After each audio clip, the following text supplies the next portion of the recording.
Every time you walk into the room, got me feeling crazy. Shock my heart, boom, boom. Any other boy would stare, but me, I look away, cause you're making me scared. Trying not to breathe, 1, 2, 3. 1. Daerah Inggris di Afrika. Sampai menjelang berkorbannya Perang Dunia I, daerah Inggris terdapat di Afrika Barat, Selatan, Tengah Timur, dan Utara, ditambah beberapa pulau di sekitar benua Afrika.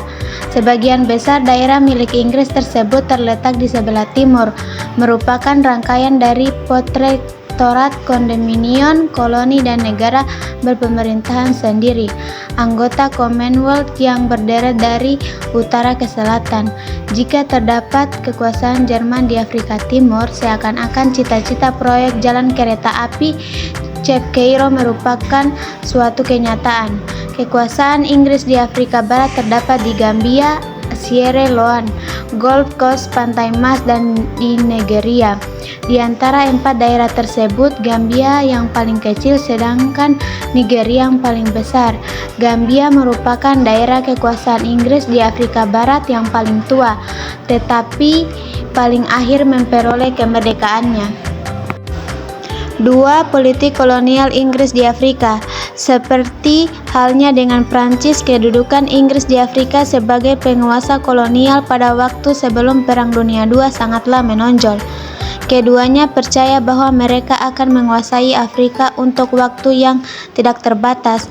Akan tetapi keduanya mengakui kenyataan bahwa orang Eropa tidak dapat mendirikan tempat kediaman yang permanen di Afrika tropis. Berbagai macam pelaksanaan politik kolonial Inggris di Afrika sebenarnya hanya berdasarkan 2 prinsip tersebut. Pertama, penekanan kepada kepentingan Imperium Inggris atau kepentingan kaum kolonis putih di tanah koloni. Kedua, penekanan kepada pertanggungjawaban sebagai pembimbing untuk penduduk Bumi Putra. Sesudah Perang Dunia II berakhir, gerakan nasional di Nigeria Selatan pimpinan dari Azikiwe telah cukup kuat. Pergolakan-pergolakan menuntut perubahan secara radikal terjadi, baik dilakukan oleh kelompok buruh, radikal pers maupun lainnya. Gubernur Rickards pada tahun 1945 memberikan konstitusi baru yang ditunjukkan untuk: pertama, memelihara bentuk kesatuan di Nigeria; 2. melindungi kebudayaan dan tradisi yang beraneka macam milik penduduk; 3. mengajarkan alasan-alasan untuk memperoleh pemerintahan sendiri.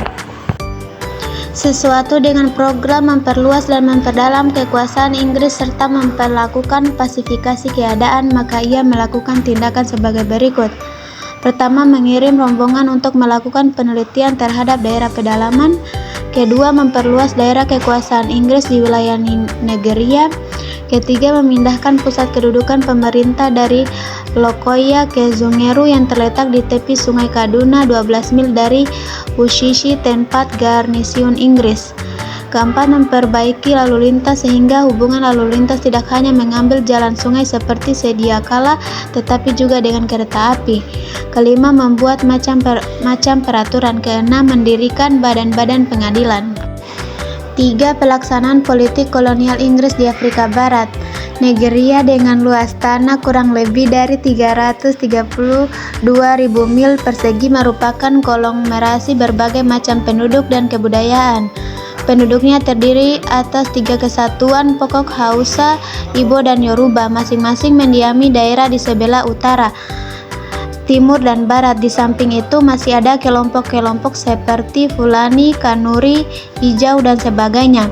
Separuh dari seluruh penduduk Nigeria terdiri atas orang-orang Hausa dan Fulani. Mereka beragama Islam, menyukai pemerintahan aristokratis, dan bersikap konservatif terhadap kebudayaan asing, terutama kebudayaan barat.